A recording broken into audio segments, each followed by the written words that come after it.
Hi there, I'm Morgan Crosby from Finch Cadillac in London, Ontario, Canada, and you're watching Cars and Crosby. Lyriq time.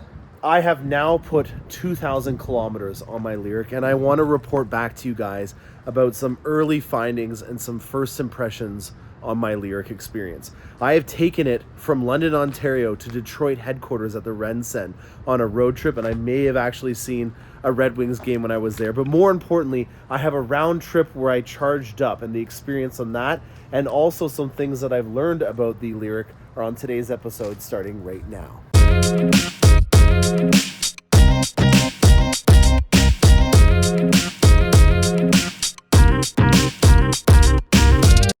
All right. First things first, the formalities of introducing you to my Lyriq. It finally has a name. She's Golf Cart. I don't know if this is just because of my age. I have started to enjoy this game called golf. I guess it's on brand with Cadillac, and I'm a father, and I'm going to be 35 actually next month, so another milestone for me. And I've started to enjoy golf. And a couple of my clients, when I've talked about the electric vehicle experience, kind of in a derogatory manner, said, I'm not getting myself a golf cart. And now because of that, I've adopted that, and I'm embracing that kind of logic because I do enjoy golf and taking my Lyriq to go golfing now. And I think the kind of underlying theme of why I'm doing these specific videos is that this is an underrated vehicle that I feel like you need to be explained and educated on. And I think that when somebody is not aware of something, then they immediately start to dislike it, or they maybe put a jab at it because they don't know what it is. And so kind of the underlying theme of these video series on the Lyriqs and electric vehicles in general is for me to educate you so that you can kind of understand that there is more to this and that it is maybe a thing that would fit your lifestyle.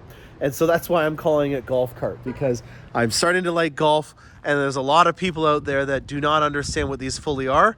And I think it's a fun pun to continue on when I'm talking about the Lyriq.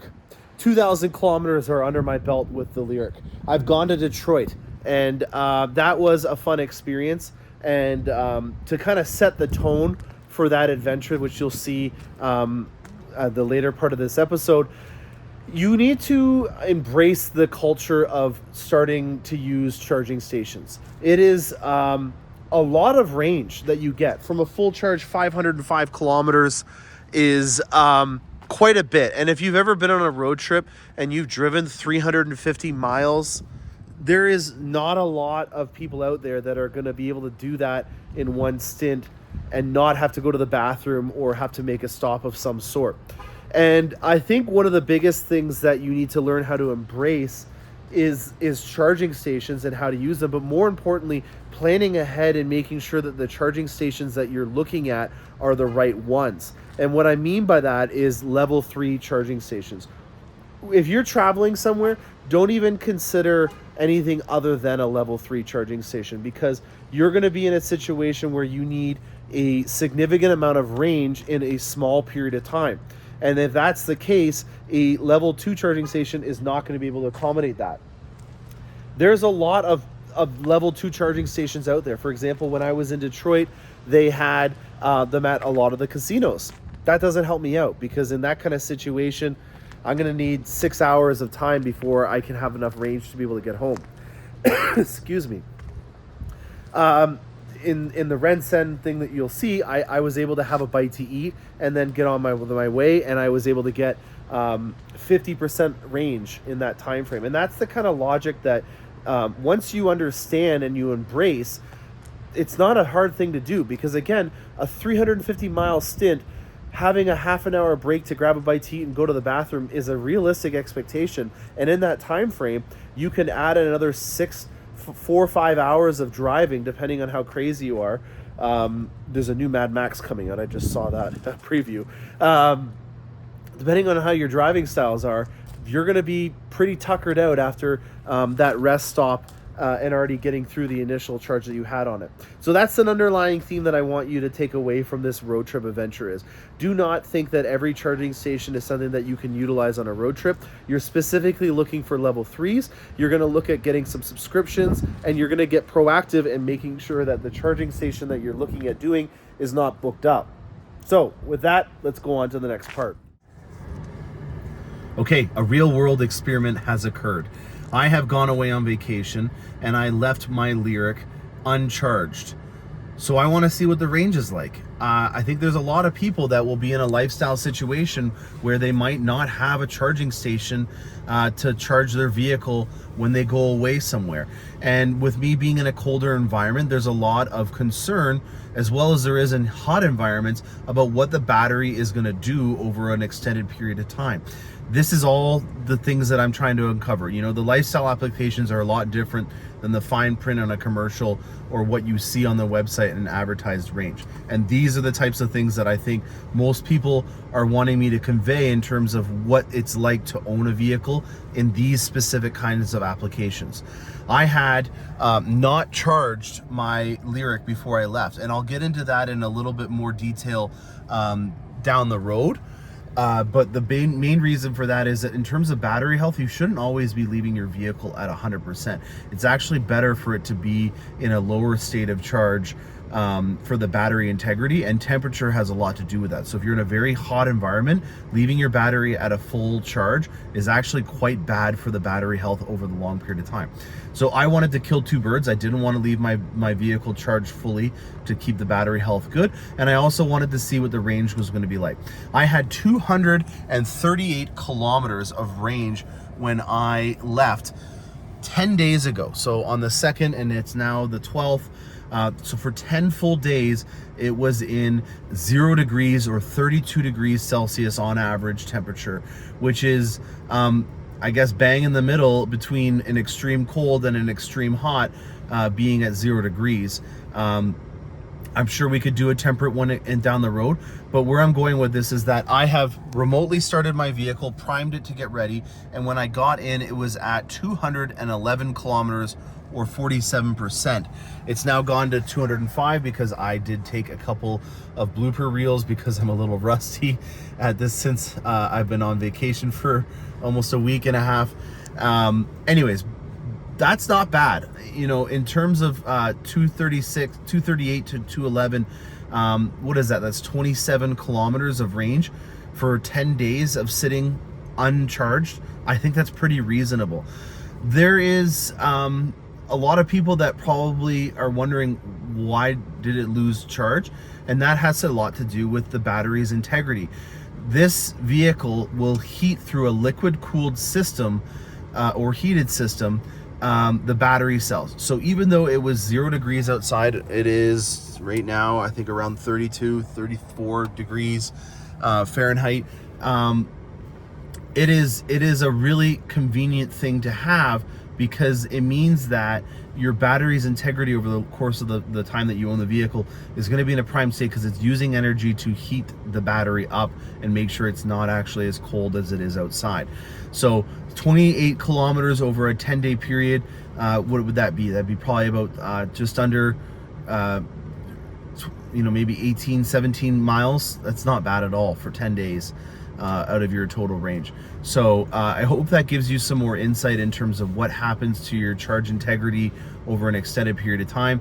If you were to amplify that out, that feels to me like, you know, you're looking at almost like 50 miles a month if you were going to leave it in freezing temperatures. Not a bad gig. I think that is something that a lot of people had a lot of anxiety about, especially if they're going to go on a vacation. If you're, let's say you're driving 2 hours somewhere, then you're going to leave it, you're going to want to make sure you have enough to get home. This seems to me like it's going to leave you in a situation where you could easily do that. Or if you wanted to have some more comfort, go to a fast charging station there or on the way back and still be easily able to make it home without being too inconvenienced. So I'm happy to report that it's a nominal amount of loss over the course of a 10-day period in cold temperatures. So food for thought in terms of a real life scenario, in terms of having it sit around and having the battery range depreciate while you're away. You know, it's important to note that if you're in a warm environment, that this is the same kind of situation, if not even more amplified, especially if it is in a very hot environment, just with the battery in terms of its characteristics. So that's an important thing to note. And I think that, you know, as these vehicles get up there in their kilometers, I think that there's going to be a lot more people that will be rewarded for that in their values if they are able to maintain the battery. So to summarize for you guys, I don't always charge my vehicle to the fullest level. If it is going to be sitting around in a cold or very hot temperature, you want to make sure that you have that 80% programming preset into the vehicle so that it's not charging it all the way, and you get quite a bit of range even if it does sit around for a little bit of time. Now, this is probably the biggest thing that I want to get across, since it's fresh in my memory. I'm having a lot of people that are asking me what it's like to drive it. It's fun. I'm not gonna lie. I'm a hopeless romantic when it comes to cars. I love cars, so that makes a lot of sense why I'm doing these videos and why I work as a car salesman. And I'm going to express it to you as a car guy, and then also in layman's terms. I feel like a lot of vehicles, you can kind of watch your demeanor change as you're in them. So for example, when I was in HMCS Cars in Crosby, which was my HD truck, I listened to a lot of country music. I got into Tyler Childers, Zach Bryan, Chris Stapleton, those types of things. I don't know why. I did work at a dairy farm when I was younger, but I got my country boy back, and I really enjoyed it. It was a very stiff, unforgiving ride if you were on a very hard road surface, so you did kind of have a more calm demeanor when you came into a rougher situation. This vehicle, this is a cruiser. I am loving just being able to kind of sit back, have my arm kind of slouched on the right hand side with the Cadillac Lyriq mouse, and then my other hand is on the Regen on Demand trigger. So much so that when I'm not driving my Lyriq, I'm fighting to try to find the Regen on Demand on my non-Lyriq vehicle.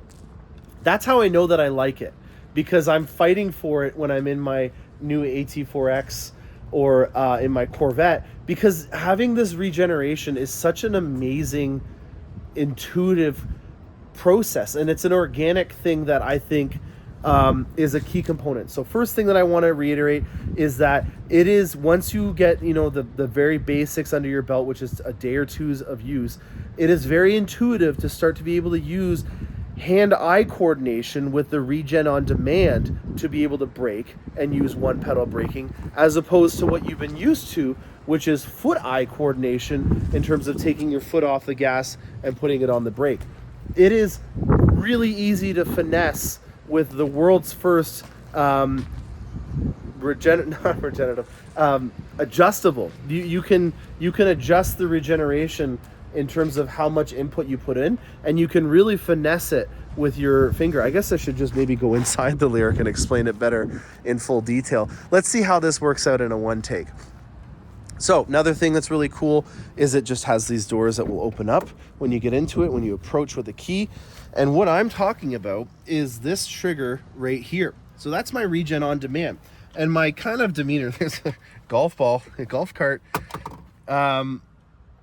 My demeanor with it is kind of like this. I'm kind of slouched to one side. My foot is on just the gas. It never ever touches the brake, because I've gotten really good at being able to finesse this Regen on Demand. There's different pressure points in terms of the sensitivity.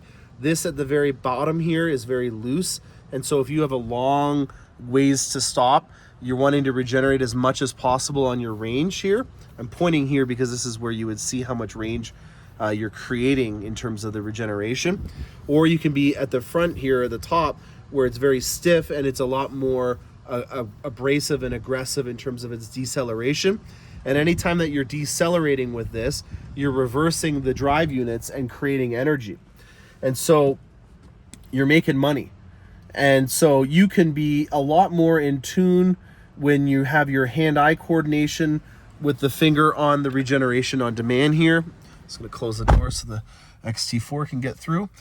And when you have that, you can then just have your foot on the gas here and your finger on the regen on demand, and it's amazing. Again, because this vehicle is so large and it weighs a significant amount, when you get good at finessing it, you can carry that momentum and that weight around corners and stuff, and it just turns into this very luxurious ride. You know, you don't have a lot of driving ambient noises inside of it, so if you can get a good song on it, I would highly recommend getting the AKG sound system. And I'm going to get to that kind of car guy hopeless romantic part in part 2 of this. If you can get that sound system, it is a really fun ride. So the second point that I want to bring across as a car guy is this car has left me wanting a higher trim level. So I got an entry level, and I was a little apprehensive about this vehicle in particular. I could have ordered it fully loaded like I've done with a lot of other cars, but I wanted to feel this out.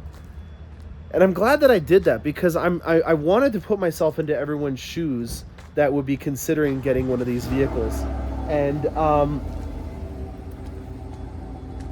the summary of this second part is that having this model has left me in scenarios where I've said, oh, I'm really looking forward to the Lyriq V, or you know what, this thing's a little large and you can catch the crosswinds on the highway. I think that the Optique, which is going to be, in my opinion, the Goldilocks in terms of size and performance, is going to be the one that I want. So to summarize that, I'm now in a situation where I'm thinking about better versions that are coming out and what I would want to do when I upgrade my 18-month lease. And that doesn't happen unless I enjoy the vehicle and I want it. And I can't believe that I have enough space in my car guy heart to like another class of vehicles, but I do. So I got my Country Boy truck, I've got my Corvette, and now I have an electric vehicle, which is my cruiser, where I have all these fluid linear motions that are done through my regen on demand, making me money, saving me some gas money, and it looks pretty cool as well. So here's another segment on the road trip starting right now.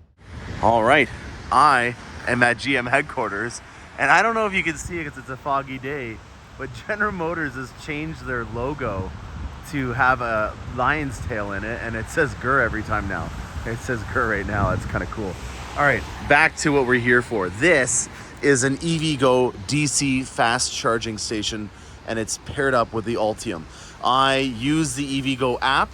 I have about 250 kilometers, so we're about 50% on a battery right now, and I just want to be safe and have a little bit more of a charge, and a DC fast charger is definitely going to help me out with that. So let's just see what we got here when I press it. I've been on for a minute. We've already got 1.8 kilowatt hours.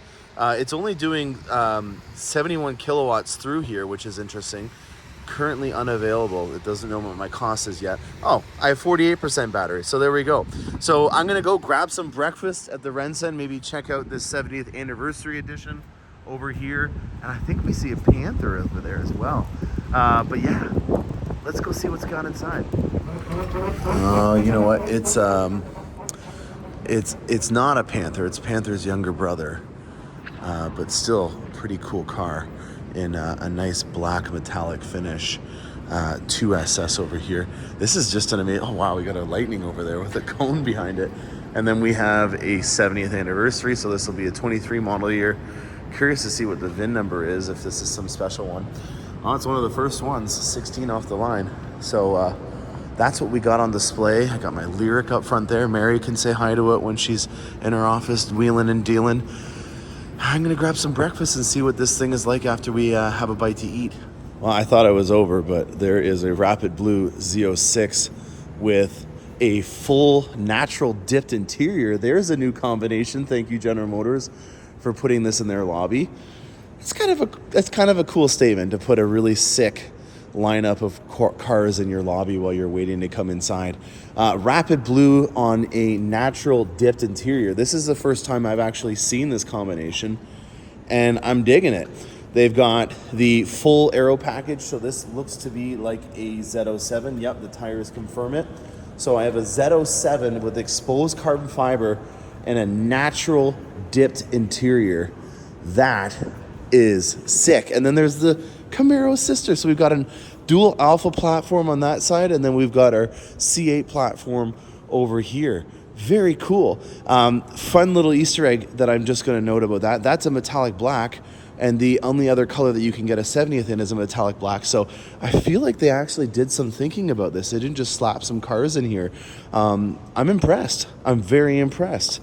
VIN number, let's see what we got. Number 75 off the line, and it's a 23. So that's the 75th Z06, Z07 that General Motors ever made here. I don't know if I'm going to be able to make it to breakfast. I didn't make it too far. So Ultium, that is the GM platform. And look at this. There's my Lyriq right there in the center. I did not plan this at all, I promise. But there is a lot of information here to pass along about what we're trying to do here. And this is the skateboard that is helping us do it. So a lot of these are the same vehicle underneath. And that's something that in the past General Motors has really excelled at.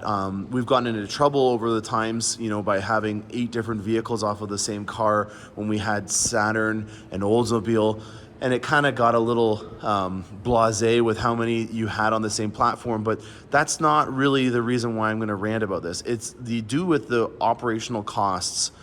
If you're going to be coming up with a brand new piece of technology, the easiest way to be able to lower the cost is to have these compartments that you can put different stacks of cells inside of based on what the vehicle is. So you could have, for example, a delivery vehicle which has one full layer of these stacks. So this here would be what you would see. Or you could have the Hummer, and I believe also the Silverado is going to have it where there's 2 stacks. So as you can see right here, oh wow, perfect. Thank you, General Motors.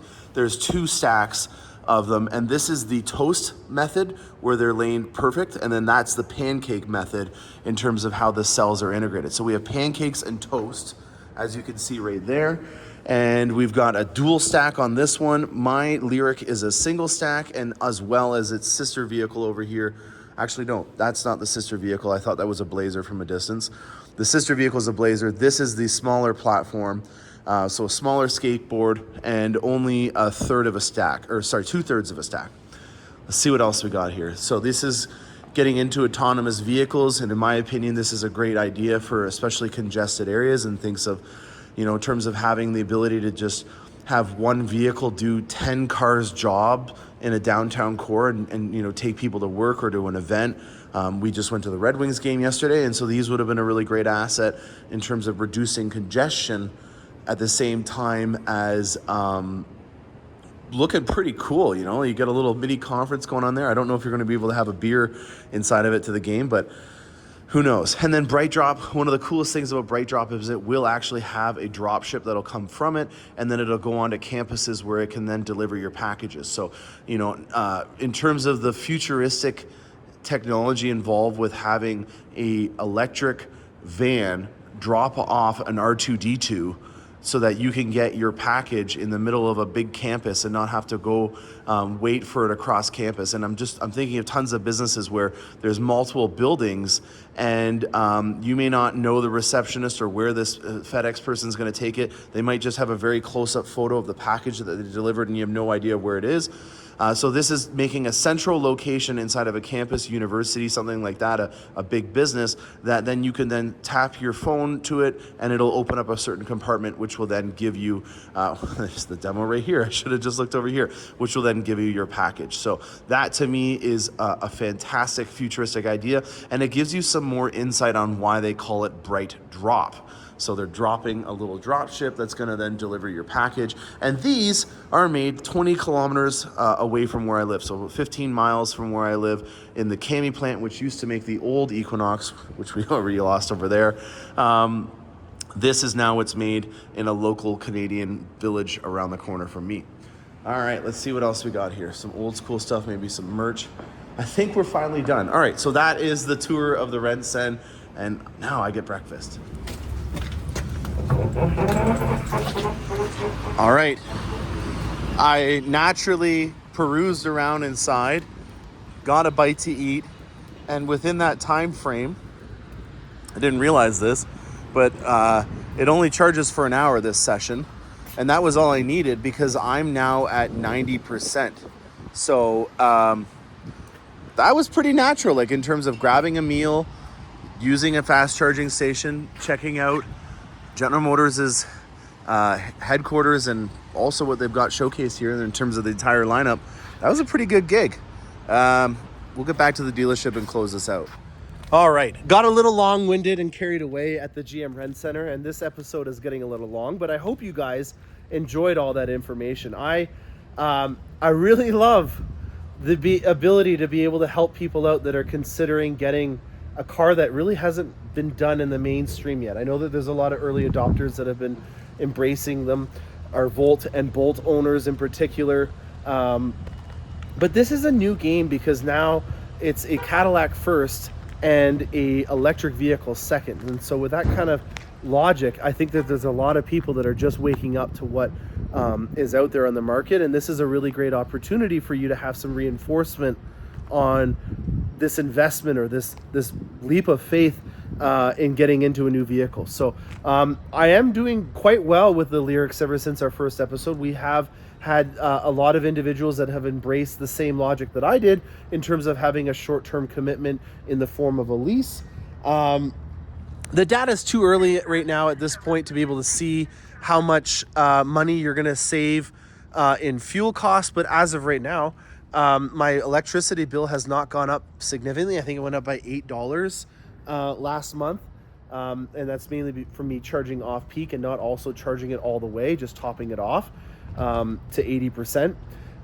So yeah, I hope you guys enjoyed this. There's going to be more things. If you want to see me feature something in particular, let me be your guinea pig and make a comment in the section, and I'll try to include it in the next episode related to Lyriq. So stay tuned for more awesome content. I'm Morgan Crosby, and happy motoring.